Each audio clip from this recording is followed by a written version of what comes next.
ଜଙ୍ଗଲ ଯୋଉ ଜଙ୍ଗଲ ଦେଖୁଛନ୍ତି ଏଇ ଜଙ୍ଗଲ କେତେ ପ୍ରକାର ଜଙ୍ଗଲ ଅଛି, କେତେ ଦୂର ଯାଏଁ ଜଙ୍ଗଲ କେତେଟା ପାହାଡ଼ ମିଶିକି ଗୋଟେ ଜଙ୍ଗଲ ପଡ଼ିଛି। ତ ଲୋକ କହନ୍ତି କାହିଁକି ନା କୂପମଣ୍ଡୂପ। କାରଣ କୂପମଣ୍ଡୂପର କାରଣ କ'ଣ? ଯୋଉଟାକି କୂପ ମାନେ କୂଅରେ ଗୋଟିଏ ବେଙ୍ଗ ଜଶ ଡେଇଁ କରିଥିବ, ସିଏ କ'ଣ ଜାଣିବ ପୃଥିବୀର ତାର ବିଚାର। ଏଇ ପୃଥିବୀରେ କେତେ ଜଙ୍ଗଲ ଏ ଭାଇ ଏଇଟା ହচ্ছে କଳାହାଣ୍ଡିର କଲଜା। କାହିଁ ଯେ ଦେଖ କଳାହାଣ୍ଡିରେ ବର୍ଷା ହଉଛି, ପାଣି ପବନ ବହୁଛି, ଯେତେ ବି ନାଲ ଢୋଡ଼ଗା ଯେତିକି ନଦୀ ବି ଯେତିକି ଇନ୍ଦ୍ରାବତୀ ନଦୀ ଯେଉଁଟାକି ଆମର କଳାହାଣ୍ଡି ହାତୀ ନଦୀ ଯାଉଛେ, ସେ ହାତୀ ନଦୀ ବୁଲିକରି ପାଣି ଯାଉଛେ ସେ ଗାଡ଼ା ଭିତରେ ଯାଉଛେ, କିନ୍ତୁ କଳାହାଣ୍ଡିରେ ଏତେ ଉନ୍ନତି, ଏତେ ଚାଷୀଙ୍କର ସବୁ ଜାନକ ସଂସ୍କାର ସ୍ୱୀକାର ଭଲ୍ ମନ୍ ସବୁ କିଛି ବୁଝବାର୍ ଏଇ ଜିନିଷଟା ହଉଛି। ସେଥିପାଇଁ ମୁଁ କହିଲି କଳାହାଣ୍ଡିର ଏଇଟା କଲଜା ବୋଲିକରି। କଲଜା କାଁ ଯେ ଦେଖନ୍ ଏଇଟା ହচ্ছে ମୁଖିଗୁଡ଼ା ଡ୍ୟାମ୍ରୁ ପାଣି ଆସିକରି କଳାହାଣ୍ଡିରେ ଜଳସିଞ୍ଚନ ହଉଛେ, ଯେଉଁଟାକି କଳାହାଣ୍ଡିର ପ୍ରତ୍ୟେକ ଜାଗା ଗାଁ ଗଣ୍ଡା ଯେତେ ବି କୋଣ ଅଣକୋଣରେ ସବୁ ଜାଗାରେ ପାଣି ବୁଲିକରି ଯାଉଛି। ସେ ପାଣି ଯାଇକରି ଚାଷ ହଉଛି, ଚାଷୀଙ୍କର ମନ ସମ୍ପତ୍ତି ଯେତେବେଳେ ସମ୍ପତ୍ତିର ଯେତେ ବି ଯାହାର ଇଚ୍ଛା ଥିଲା ସେଇଟା ଭରଣ ପୋଷଣ ହଉଛି। ସେଥିଲାଗି ମୁଇଁ ଆଜି କହୁଛେ ଏଇ କଳାହାଣ୍ଡିର ଏଇଟା ହଉଛି କଲଜା। କଲଜା ନଥିଲେ ମଣିଷ ବଞ୍ଚି ନି ପାରେ, ଯେମିତି କଲଜା ନଥିଲେ ଚାଷୀ ବଞ୍ଚି ନି ପାରେ। ଏଇଟା ଇନ୍ଦ୍ରାବତୀ ମୁଖିଗୁଡ଼ା ଡ୍ୟାମ୍ରୁ ଯେଉଁ ପାଣି ଆସୁଛି, ସେ ମୁଖିଗୁଡ଼ା ପାଣିରୁ ଆସିକରି ପ୍ରତ୍ୟେକ ଚାଷୀଙ୍କର ପନିପରିବା ହଉ କିମ୍ବା ଧାନ ଚାଷ ହଉ କିମ୍ବା ଗହମ ଚାଷ ହଉ, ପ୍ରତ୍ୟେକ ଜାଗାରେ ଏଇ ଜାଗାର ପାଣି ଯାଇକରି ପହଞ୍ଚି ପାରୁଛେ। ଦେଖୁଥିବେ ଏଇଠି ପାହାଡ଼ ଯେତେ ବି ଜଙ୍ଗଲ ଜାଗା ଯେତିକି ରହିଛି, ସେ ଜଙ୍ଗଲ କୋଣରେ ଯାଇକରି ଯେଉଁଟାକି ହାଇଟ୍ରେ 90 ଡିଗ୍ରୀ ପ୍ରତ୍ୟେକ ଚାଷୀଙ୍କର 90 ଡିଗ୍ରୀ ଜମିର 90 ଡିଗ୍ରୀ ଜାଗାରେ ସେ କେନାଲଟା ରହିଛି। ସେ କେନାଲଟା ଜାଣିକିନି 90 ଡିଗ୍ରୀରୁ ସେ ପାଣି ପହଞ୍ଚି ପାରୁଛେ, ସେ ଜାଗା ଯାଇକରି ଚାଷୀଙ୍କର ଚାଷ ପୁରା ଭରପୁରରେ ଚାଷ କରିପାରୁଛନ୍, ଖୁସି ଆନନ୍ଦ ହଉଛନ୍। ତ ଆଜି ଏତିକି ଆପଣମାନଙ୍କୁ ଜାଣିପାରୁଥିବେ ଯେ ଯେତେ ବି ଆଜିର ଭିଡ଼ିଓଟା ଦେଖିପାରିବେ, ତ ଆଜି ଚାଷୀଙ୍କର କଲଜା, ଚାଷୀଙ୍କର କିଡ଼ନୀ, ଚାଷୀଙ୍କର ମାନେ ହୃତପିଣ୍ଡ, ଚାଷୀଙ୍କର ଯାହା ଯେତିକି ଅଛି, ଚାଷୀଙ୍କର ସବୁକିଛି ଯେମିତି ମଣିଷ ବଞ୍ଚିବାର ଯେତିକି ପାଣି ପବନ ଯେତିକି ରକ୍ତ ଯେତିକି ଦରକାର, ଚାଷୀଙ୍କର ସେତିକି ପାଣି ପବନ ଯେତିକି ଦରକାର, ସେଇ ଜିନିଷଟା ଏଇ ଜାଗାରେ ମୁଁ ପହଞ୍ଚି ପାରୁଛି। ତ ଜାଣନ୍ତୁ ଆପଣମାନେ ଭିଡ଼ିଓଟା ଲାଗି ରହନ୍ତୁ। ଭିଡ଼ିଓଟା ଭଲ ଲାଗିଥିବ ତାହେଲେ ଭିଡ଼ିଓଟା ଲାଇକ୍ କରିବେ, ସବସ୍କ୍ରାଇବ୍ କରିବେ, କମେଣ୍ଟ କରିବେ। ଆଉ ଚାଲନ୍ ଆଜି ପର୍ଯ୍ୟନ୍ତ ଆପଣଙ୍କର ଚାଷୀର ମେରୁଦଣ୍ଡ ଚାଷୀଙ୍କର କଲଜା ଆପଣମାନଙ୍କୁ ନିଶ୍ଚୟ ଦେଖେଇବି। ତ ଭିଡ଼ିଓଟା ଶେଷ ପର୍ଯ୍ୟନ୍ତ ଦେଖନ୍ତୁ।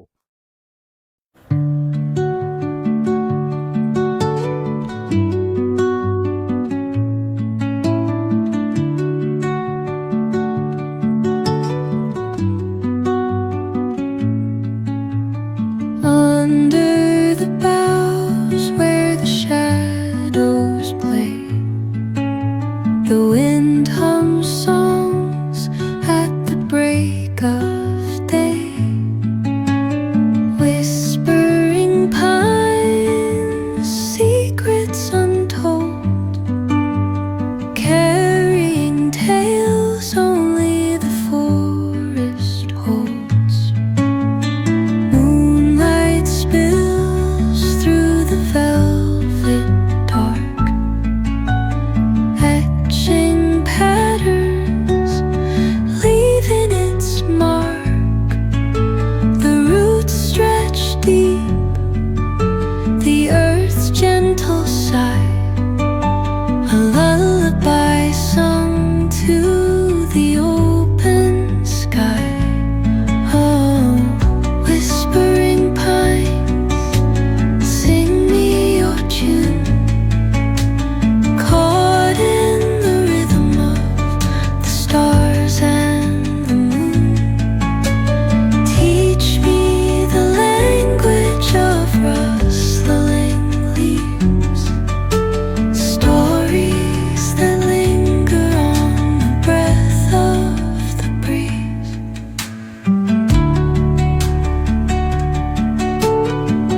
whisper truths as they flow down.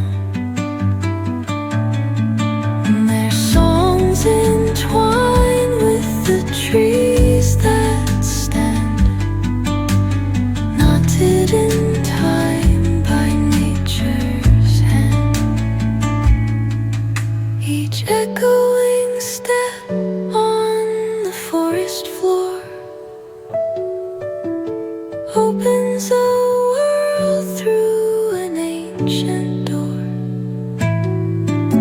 The silence alive, yet brimming with sound.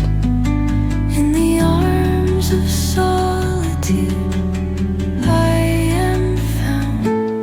Oh, whispering pines, sing me your tune. Caught in the rhythm, the stars and the moon.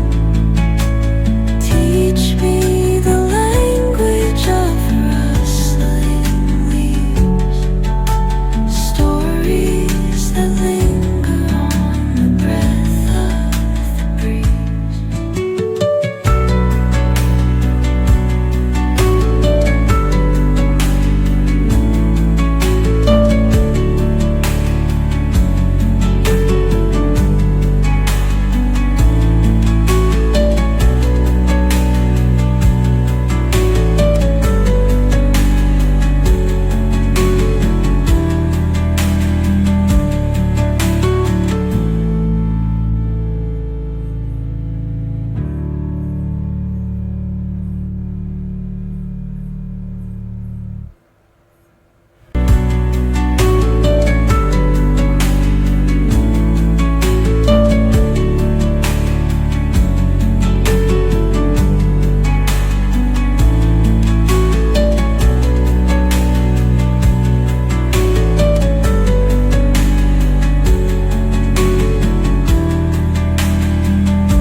ଜଙ୍ଗଲ ଯୋଉ ଜଙ୍ଗଲ ଦେଖୁଛନ୍ତି ଏଇ ଜଙ୍ଗଲ କେତେ ପ୍ରକାର ଜଙ୍ଗଲ ଅଛି, କେତେ ଦୂର ଯାଏଁ ଜଙ୍ଗଲ, କେତେଟା ପାହାଡ଼ ମିଶିକି ଗୋଟେ ଜଙ୍ଗଲ ପଡ଼ିଛି। ତ ଲୋକ କହନ୍ତି କାହିଁକି ନା କୂପମଣ୍ଡୂପ। କାରଣ କୂପମଣ୍ଡୂପର କାରଣ କ'ଣ? ଯୋଉଟା କି କୂପ ମାନେ କୂଅରେ ଗୋଟିଏ ବେଙ୍ଗ ଜଶ ଡେଇଁ କରିଥିବ, ସିଏ କ'ଣ ଜାଣିବ ପୃଥିବୀର ତାର ବିଚାର।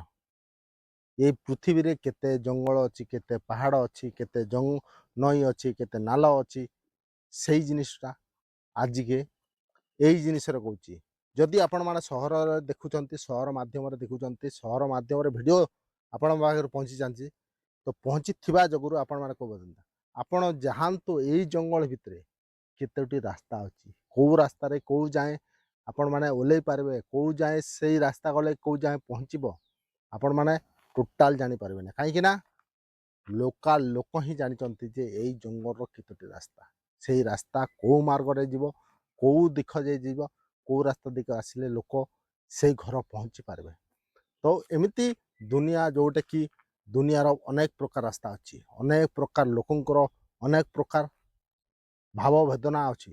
କିନ୍ତୁ ଏଇ ଜାଗାରେ ଆପଣଙ୍କୁ ମାନେ ଗୋଟିଏ ହିଣ୍ଟସ୍ ଦେଉଛି, ଆପଣମାନଙ୍କର ଗୋଟିଏ ଉଦାହରଣ ଦେଉଛି, ଯୋଉଟା କି ଏଇ ଦୁନିଆରେ ରହିଥିବା ଲୋକଙ୍କର ଏଇ ଜଙ୍ଗଲ ଭିତରେ, ମୁଁ ଏଇ ଜଙ୍ଗଲ ଭିତରେ ପଶିକି ଆପଣମାନଙ୍କୁ ଦେଖେଇ ପାରିବି ଯେ କେଉଁ ରାସ୍ତା କେଉଁ ଯାଏଁ ଯିବ, କେଉଁ ରାସ୍ତା ଦିଗରେ ଗଲେ କେଉଁ ଗାଁରେ ଓହ୍ଲେଇବ ମୁଁ ଜାଣିଛି। କିନ୍ତୁ ଆପଣମାନେ ଯେଉଁ ଭିଡ଼ିଓ ଦେଖୁଛନ୍ତି ସେ ଭିଡ଼ିଓ ମାଧ୍ୟମରେ ଆପଣମାନେ ଟୋଟାଲ କିଛି ଜାଣିପାରିବେ ନାହିଁ। କାହିଁକି ନା ଆପଣ ହିଁ ଜଙ୍ଗଲ ଯାଇନି। ଲୋକ କହନ୍ତି ନା କାହିଁକି ଜଙ୍ଗଲ ଯାଇ ନାହାନ୍ତି ଆଉ ଜଙ୍ଗଲ ଭାଗ ଦେଖି ପାରିନାହାନ୍ତି କି ଜଙ୍ଗଲ ଭାଲୁ ଦେଖି ପାରନ୍ତି। କାହିଁକି ନା ଆପଣ ଜଙ୍ଗଲ ଗଲେ ହିଁ ଜାଣିପାରିବେ ଯେଉଁଟାକି ଜଙ୍ଗଲରେ ବାଘ ଅଛି ନା ଭାଲୁ ଅଛି ନା ବିଲୁଆ ଅଛି।